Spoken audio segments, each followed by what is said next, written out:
새벽 5시 47분. 어둠이 채 걷히지도 않은 시간이죠.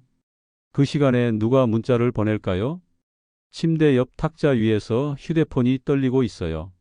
남자는 눈을 뜨지만 일어나진 않아요. 손을 뻗어 휴대폰을 집어듭니다. 발신자 표시는 없어요. 그냥 비어 있죠. 화면엔 한 줄만 떠 있습니다. 삼거리 느티나무 아래에 묻힌 것을 아는 사람은 3명이었다. 이상하죠? 근데 더 이상한 건 남자가 이 문자를 지우지 않는다는 거예요. 스크린샷도 찍지 않아요. 그냥 화면이 스스로 꺼질 때까지 바라만 보고 있어요. 5분 정도요. 이 남자 이름은 중요하지 않아요. 그가 누군지가 중요하죠. 마을 입구에서 부동산 중개소를 운영하는 사람이에요. 여기서 태어나고 자랐죠. 근데 신기한 게 뭐냐면 이 사람, 마을 사람들이랑 깊게 얘기를 안 해요. 동네 식당 주인은 이 사람을 뭐라고 부르냐면 듣는 사람이래요. 사람들이 찾아와서 말을 하면 들어주는데 정작 이 사람이 뭐라고 대답했는지는 아무도 기억을 못해요. 이상하죠? 근데 더 이상한 건 이 사람은 그걸 신경 쓰지 않는다는 거예요. 자, 이제 좀 중요한 얘기를 해볼게요. 그 문자에 나온 삼거리 느티나무. 이 나무는요, 15년 전에 베어졌어요. 도로 확장 공사 때문이었죠. 근데 그때 뭔가 있었대요. 마을 이장하고 구청 담당자하고 토목 기사. 이 세 사람이 나무 아래에서 뭔가를 발견했다는 소문이 있었어요. 뭔지는 아무도 몰라요. 근데 이 세 사람 중에 2명은 이미 세상을 떠났어요. 이장은 5년 전에 뇌졸중으로 돌아가셨고 토목 기사는 3년 전에 교통사고로 사망했죠. 그럼 남은 사람은 구청 담당자 1명뿐이에요. 그리고 그 사람은 지금도 이 마을에 살고 있어요. 근데 또 이상한 게 있어요. 이 남자한테 이런 문자가 온 게 이번이 처음이 아니래요. 지난주 목요일 새벽에도 왔고 그 전주 화요일에도 왔대요. 항상 새벽에 와요. 그리고 항상 마을의 오래된 이야기를 한 줄로 요약해서 보내요. 누가 보내는지 몰라요. 왜 보내는지 그것도 몰라요. 남자는 이 문자들을 누구한테도 보여주지 않았어요. 삭제도 안 했고요. 오전 10시. 남자는 중개소 문을 열어요. 오늘 구청 담당자가 찾아온대요. 토지 매매 상담 때문이라고 예약을 했죠. 15년 만에 처음 만나는 자리예요. 남자는 가방에 휴대폰을 넣으면서 문득 멈춰요. 화면에는 아직 그 문자가 남아 있거든요. 남자는 생각해요. 다음 문자는 언제 올까? 그리고 그 한 줄은 누구의 이야기일까?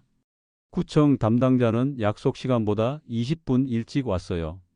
중개소 문 앞에서 담배를 피우면서 서 있더래요. 남자가 문을 열자 담당자는 담배를 비볐어요. 두 사람은 악수하지 않았대요. 이상하죠? 15년 만에 만나는데 악수도 안 해요. 담당자는 가방에서 토지 서류를 꺼내지 않았어요. 대신 뭘 꺼냈냐면 오래된 사진 한 장을 꺼냈어요. 폐교된 초등학교 졸업 사진이에요. 3학년 2반. 근데 이 사진 뭔가 이상해요. 한쪽 모서리에 희미한 테이프 자국이 있거든요. 뭔가 붙어 있다가 떼어낸 흔적이에요. 자, 이 두 사람 관계가 좀 특이해요. 구청 담당자는요, 15년 전 그날 이후 한 번도 남자를 찾지 않았대요. 남자도 마찬가지였고요. 같은 마을에 살면서도 마주치지 않았어요. 일부러 피한 거죠. 담당자는 사진을 책상 위에 놓고 뭐라고 말해요. 근데 남자는 사진을 보지 않아요. 왜 안 볼까요? 이 초등학교는 20년 전에 폐교됐어요. 마지막 졸업생은 12명이었대요. 졸업사진에도 12명이 찍혀 있었죠. 근데 지금 이 사진에는 11명만 보여요. 한 명이 사라진 거예요. 마을 문방구 주인이 있어요. 그 사람이 당시엔 사진관을 운영했대요. 이 졸업사진을 직접 현상했고 각 가정에 배달했어요. 배달 장부에는 12가구가 적혀 있었대요. 그럼 한 명은 어디 갔을까요? 남자의 휴대폰이 진동해요. 새벽도 아니에요. 오전 10시 17분이에요.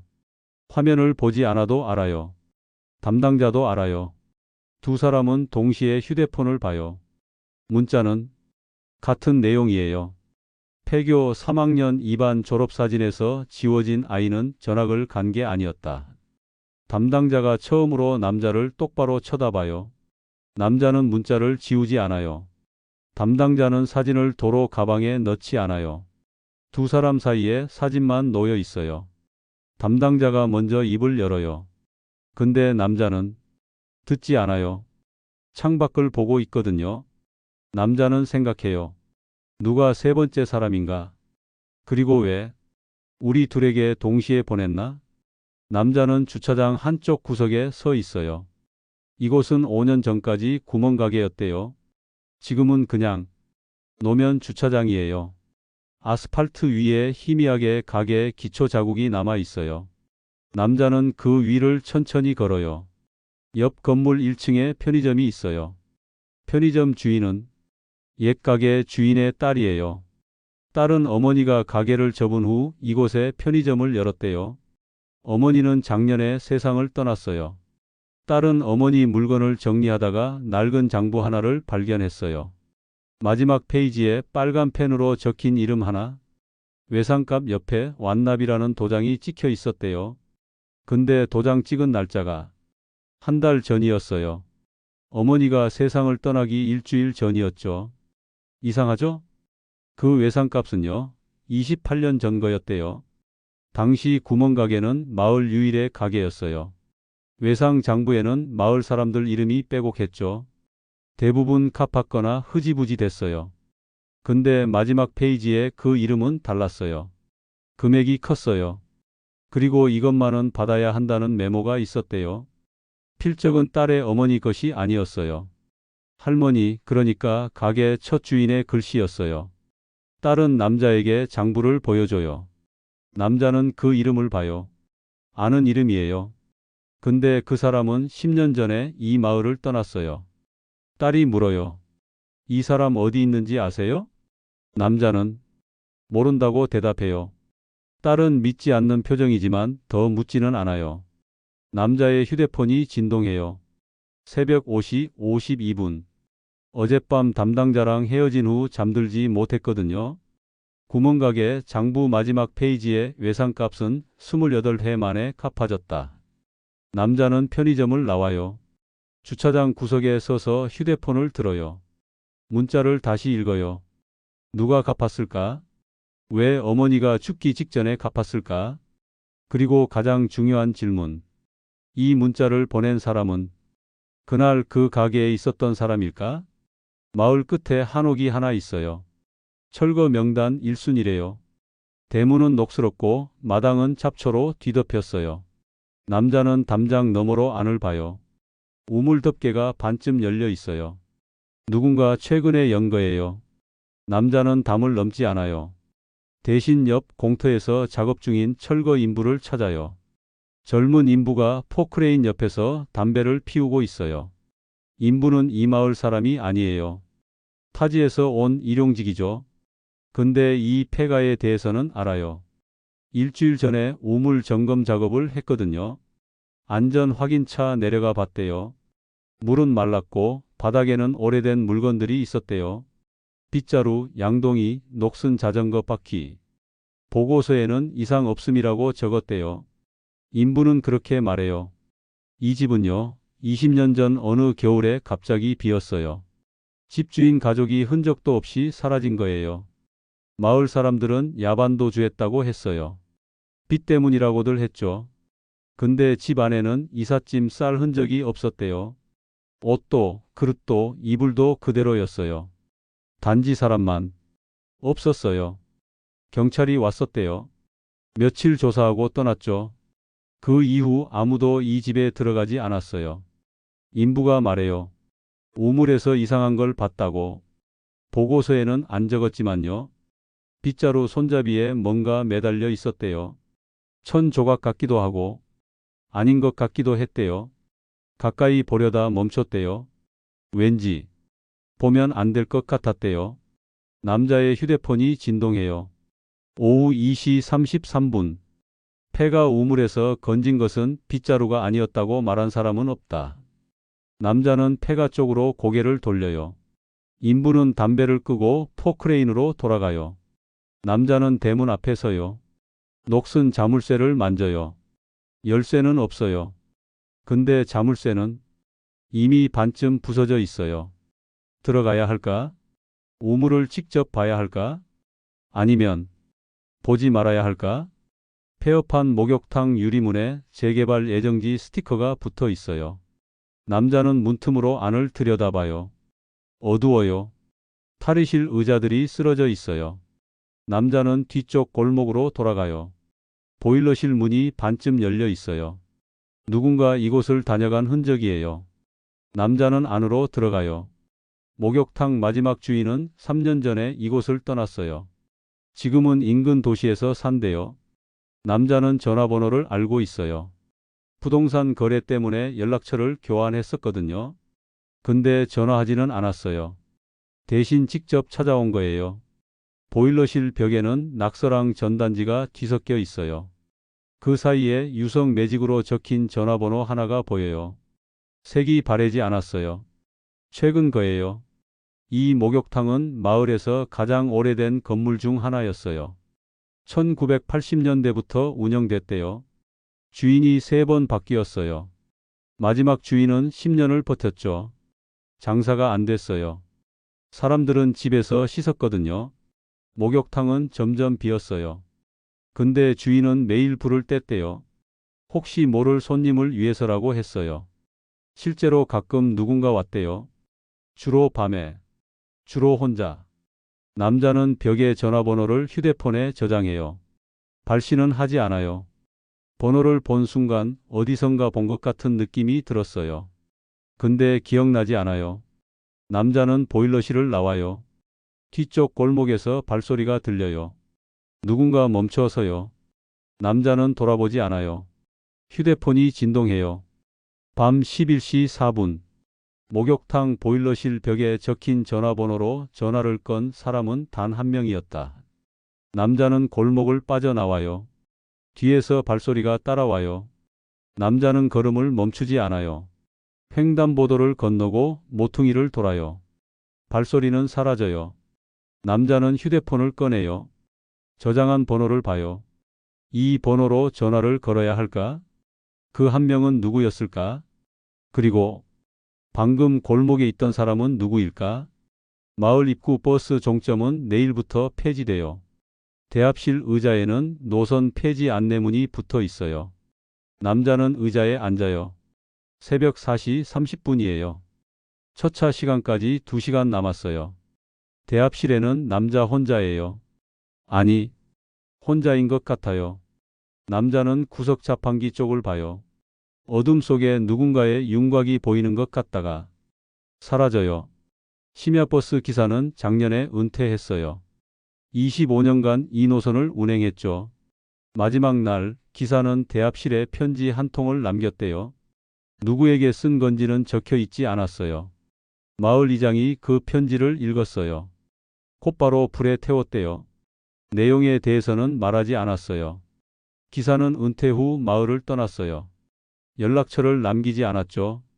심야버스는 새벽 2시에 도착해서 4시에 출발했어요. 그 2시간 동안 대합실에는 사람들이 있었어요. 막차를 놓친 사람, 첫 차를 기다리는 사람, 갈 곳 없는 사람. 기사는 그들을 세지 않았어요. 근데 어느 날 밤 5명이 아니라 6명이 있다는 걸 알았대요. 긴 의자에 6명이 나란히 앉아 있었어요. 기사는 출발 전에 한 번 더 세어봤어요. 5명이었어요. 남자는 긴 의자에 누워요. 천장을 봐요. 형광등이 깜빡여요. 남자는 눈을 감아요. 누군가 옆에 앉는 기척이 들어요. 남자는 눈을 뜨지 않아요. 기척은 사라져요. 휴대폰이 진동해요. 새벽 5시 정각이에요. 버스 종점 대합실 긴 의자에서 아침을 맞이한 사람은 5이 아니라 6이었다. 남자는 일어나 앉아요. 대합실은 여전히 비어 있어요. 창밖으로 첫 차가 들어와요. 기사가 내려 대합실 쪽을 봐요. 남자를 보고 고개를 끄덕여요. 남자는 버스에 타지 않아요. 여섯 번째 사람은 누구였을까? 그리고 지금 나 말고 또 누가 이곳에 있었을까? 남자는 중개소 책상 앞에 앉아 있어요. 오전 10시예요. 아무도 찾아오지 않아요. 남자는 책상 서랍을 하나씩 열어요. 서류, 계약서, 도장, 명함. 맨 아래 서랍 가장 안쪽에 작은 봉투 하나가 있어요. 남자는 그걸 꺼내요. 봉투 안에 열쇠 하나? 녹슬지 않았어요. 오래된 것 같지만 관리된 흔적이 있어요. 남자는 이 중개소를 5년 전에 인수했어요. 이전 주인은 남자의 아버지였어요. 아버지는 30년간 이곳을 운영했어요. 남자에게 물려주고 1년 뒤에 세상을 떠났죠. 아버지는 서랍에 대해 말하지 않았어요. 열쇠에 대해서도 말하지 않았어요. 남자는 서랍을 정리하다 이 봉투를 발견했어요. 근데 열지 않았어요. 5년 동안요? 아버지는 말이 없는 사람이었어요. 중개소에 찾아오는 사람들의 이야기를 들었어요. 대답은 짧았어요. 근데 사람들은 아버지를 믿었어요. 땅 거래, 집 계약, 경계 분쟁. 아버지는 중재했어요. 기록은 남기지 않았어요. 장부에는 공식 거래만 적혀 있었죠. 근데 마을 사람들은 알았어요. 아버지가 해결한 일들이 얼마나 많은지. 남자는 열쇠를 손에 쥐어요. 무거운 느낌이에요. 어느 문이 열쇠일까? 이 마을 어딘가에 있는 문. 남자는 지난 6일간 받은 문자들을 펼쳐봐요. 느티나무, 폐교, 구멍가게, 폐가, 목욕탕, 버스 종점. 6장소, 6이야기. 그리고 7번째 문자가 와요. 오후 3시 27분. 중개소 서랍 깊숙이 든 열쇠는 이 마을 어딘가에 문을 연다. 남자는 열쇠를 책상 위에 놓아요. 창밖을 봐요. 마을이 보여요. 재개발 예정지 현수막이 여기저기 보여요. 한 달 후면 이 마을은 사라져요. 남자는 다시 열쇠를 봐요. 이 열쇠는 무엇을 열까? 그리고 문자를 보낸 사람은 왜 나를 선택했을까? 남자는 구청 재개발과 사무실 복도에 서 있어요. 벽에 붙은 지도를 봐요. 빨간 선으로 표시된 재개발 구역이에요. 남자는 지난 일주일간 받은 문자 속 장소들을 지도에서 찾아요. 삼거리, 폐교, 구멍가게 터, 폐가, 목욕탕, 버스 종점. 모두 빨간 선 안에 있어요.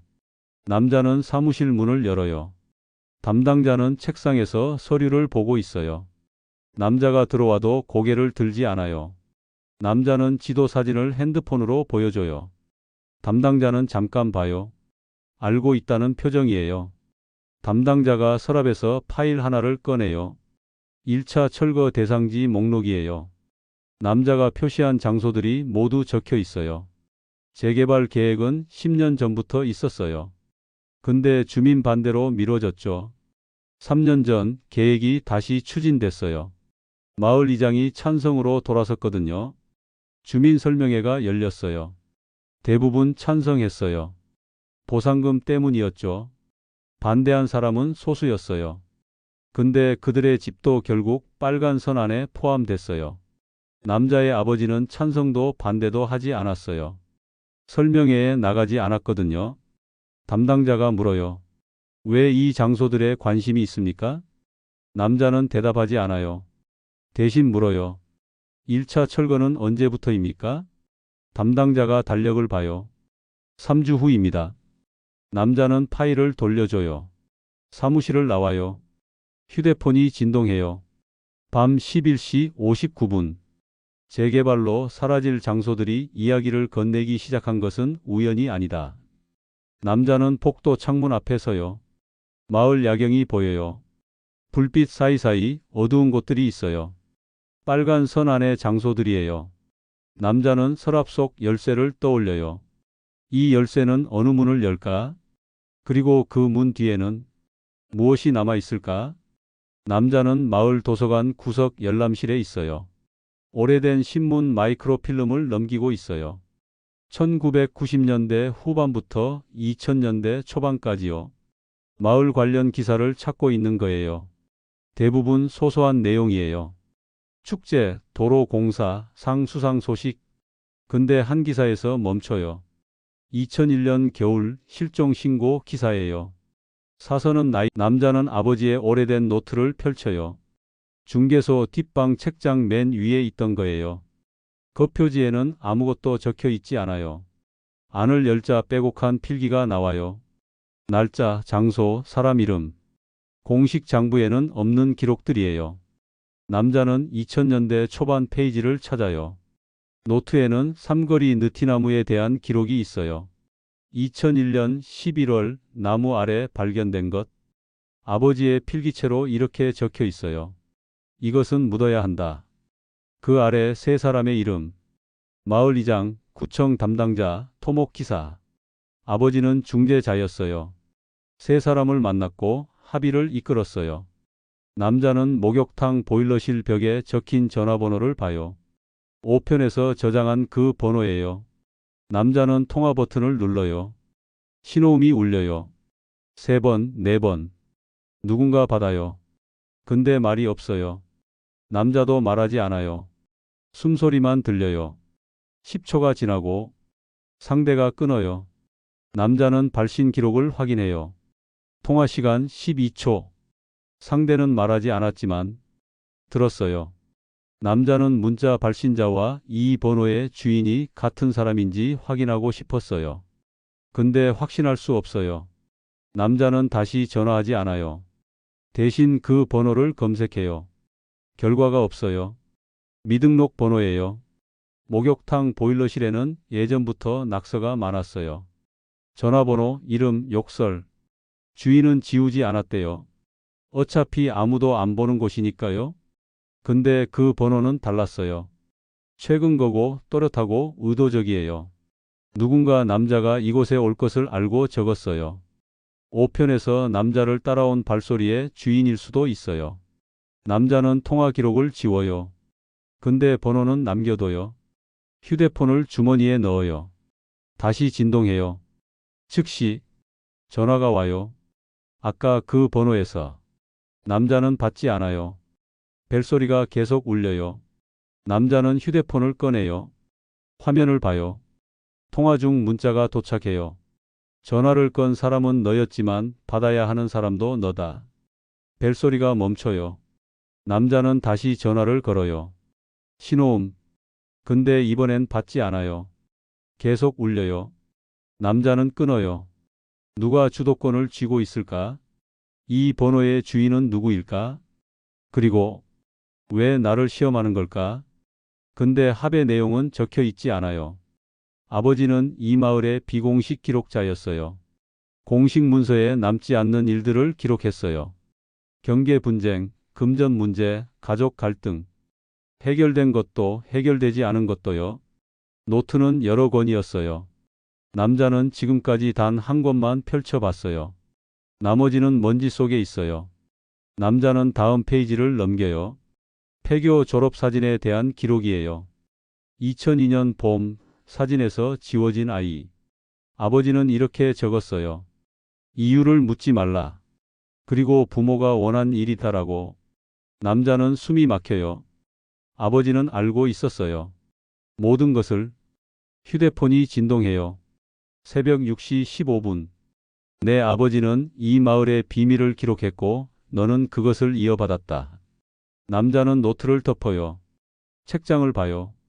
먼지 낀 노트들이 줄지어 있어요. 10권이 넘어요. 남자는 손을 뻗지 않아요. 근데 알고 있어요. 언젠가는 읽어야 한다는 것을. 그리고 읽는 순간 돌아갈 수 없다는 것을. 마을 노인정 앞에 남자는 서 있어요. 안에서 노인 몇 명이 화투를 치고 있어요. 남자는 들어가지 않아요. 담장 너머로 목소리만 들어요. 노인 중 하나가 느티나무 이야기를 하고 있어요. 15년 전 그날 나무를 베기 전에 무언가 나왔다고. 근데 아무도 믿지 않았다고. 노인은 당시 마을 이장의 동생이었어요. 형이 세상을 떠난 후 형의 물건을 정리하다 일기장을 발견했대요. 마지막 페이지에 나무 아래라는 글씨와 날짜.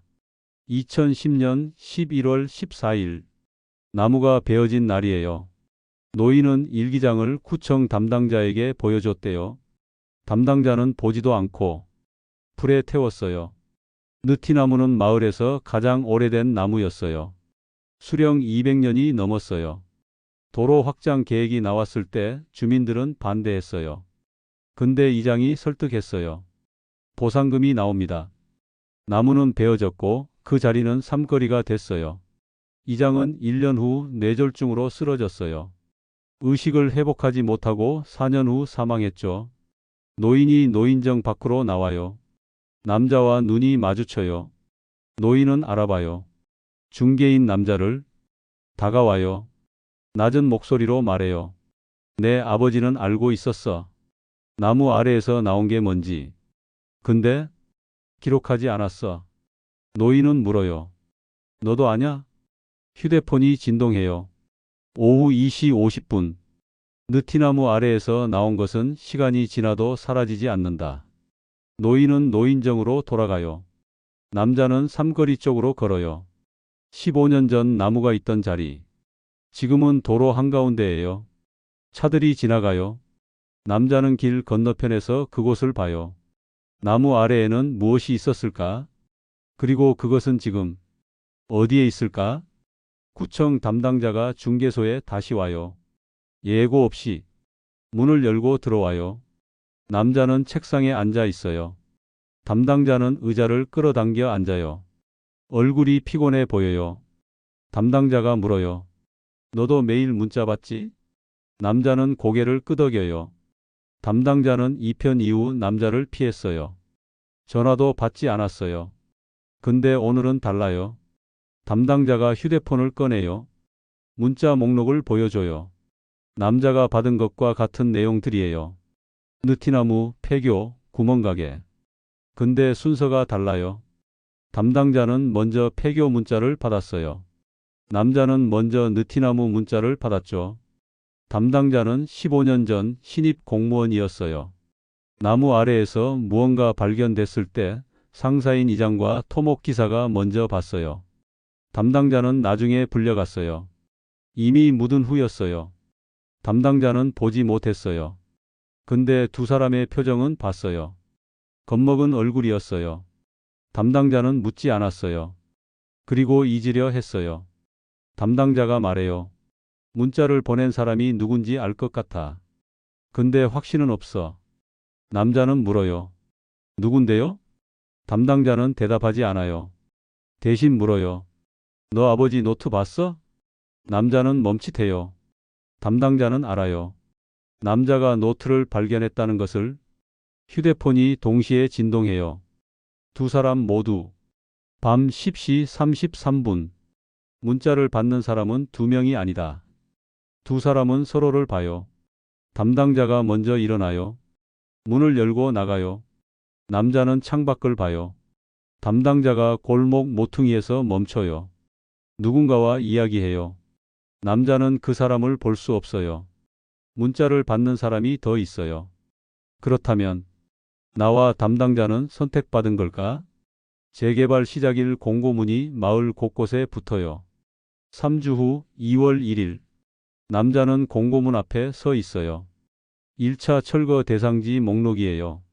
느티나무 터, 폐교, 구멍가게 터, 폐가, 목욕탕, 버스 종점. 문자 속 장소들이 모두 포함돼 있어요. 그리고 마지막 줄에 중개소가 적혀 있어요. 남자는 몰랐어요. 중개소도 철거 대상이라는 것을. 아버지는 말하지 않았어요. 계약서를 확인해요. 토지 매매 날짜는 5년 전이에요. 아버지가 남자에게 중개소를 넘기기 직전이에요. 아버지는 건물을 팔았어요. 남자에게는 운영권만 넘겼어요. 남자는 5년간 임차인이었어요. 아버지는 왜 건물을 팔았을까요? 매수인은 재개발 조합이었어요. 아버지는 보상금을 받았어요. 그 돈으로 무엇을 했는지 기록이 없어요. 남자는 아버지의 통장을 확인해 본 적이 없어요. 유산도 거의 없었어요. 단지 중개소와 노트들만 남았어요. 남자는 중개소로 돌아와요. 책장을 열어요. 노트들을 꺼내요. 10권이 넘어요. 첫 번째 노트를 펴요. 1980년부터의 기록이에요. 마지막 노트를 펴요. 2019년 아버지가 세상을 떠나기 직전까지의 기록이에요. 마지막 페이지에 한 줄이 적혀 있어요. 이제 내 차례다. 휴대폰이 진동해요. 새벽 5시 정각. 3주 후 모든 장소가 사라진다. 하지만 이야기는 사라지지 않는다. 남자는 노트를 쌓아요. 10권을 책상 위에 놓아요. 창밖이 밝아와요. 남자는 첫 번째 노트를 펴요. 읽기 시작해요. 이야기는 내가 이어받는 걸까? 아니면 나도 이야기의 일부일까? 남자는 밤새 노트를 읽었어요. 10권을 모두. 눈이 충혈됐어요. 손이 떨려요. 노트에는 마을의 모든 비밀이 적혀 있었어요. 느티나무 아래의 것, 사라진 가족, 지워진 아이. 그리고 남자 자신에 대한 기록도 있었어요. 1995년 남자가 7살이었을 때 아버지는 남자가 목격자였다고 적었어요. 무엇을 봤는지는 구체적이지 않아요. 이렇게만 적혀 있어요. 버스 종점 대합실 새벽 2시 아이는 6번째를 봤다. 아버지는 남자를 데리고 병원에 갔대요. 의사는 악몽이라고 했어요. 아버지는 믿지 않았어요. 근데 남자에게 묻지 않았어요. 남자는 기억하지 못해요. 7살 때 그날 밤을. 근데 노트를 읽는 순간 무언가 떠오르려 해요. 긴 의자, 희미한 형광등, 창밖의 어둠. 그리고 옆에 앉은 누군가. 얼굴은 보이지 않아요. 단지 차가운 느낌만. 남자는 노트를 덮어요. 더 이상 기억하고 싶지 않아요. 휴대폰이 진동해요. 하루에 여러 번. 새벽, 오전, 오후, 밤. 문자가 쏟아져요. 이전보다 빈도가 높아졌어요. 내용도 달라졌어요.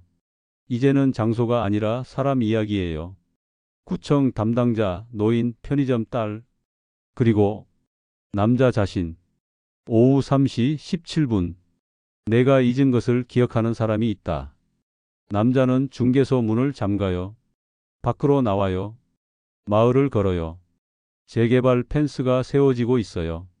인부들이 작업해요. 남자는 버스 종점으로 향해요. 대합실은 이미 폐쇄됐어요. 남자는 창문 너머로 안을 봐요.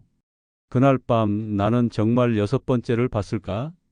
아니면 내가 6번째였을까? 남자는 서랍 속 열쇠를 꺼내요. 7편 이후 한 번도 만지지 않았던 거예요. 이제 알아야 해요. 이 열쇠가 어느 문을 여는지. 남자는 마을 지도를 펴요. 빨간 선 안의 장소들을 표시해요. 그리고 아버지 노트를 다시 펴요. 열쇠에 대한 기록을 찾아요. 노트 마지막 권 2018년 여름 기록에 열쇠가 언급돼요. 목욕탕 보일러실 뒤편 오래된 창고 문이라고 적혀 있어요. 창고는 외부에서 보이지 않아요. 목욕탕 건물 뒤쪽 골목 안쪽에 있어요. 아버지는 그곳에 무언가를 보관했어요. 무엇인지는 적혀 있지 않아요. 목욕탕 주인은 창고 존재를 몰랐대요. 건물을 인수할 때도 창고는 서류에 없었어요. 아버지와 이전 주인만 알고 있었어요. 창고는 1970년대에 지어진 목욕탕 원래 건물의 일부였어요. 증축하면서 골목 안쪽에 가려진 거예요. 아버지는 이전 주인에게 창고 사용권을 받았대요. 남자는 열쇠를 쥐어요. 목욕탕으로 향해요. 밤이에요. 골목은 어두워요. 보일러실 뒤편으로 돌아요. 좁은 통로가 보여요. 끝에 낡은 철문이 있어요. 자물쇠가 걸려 있어요. 남자는 열쇠를 꽂아요.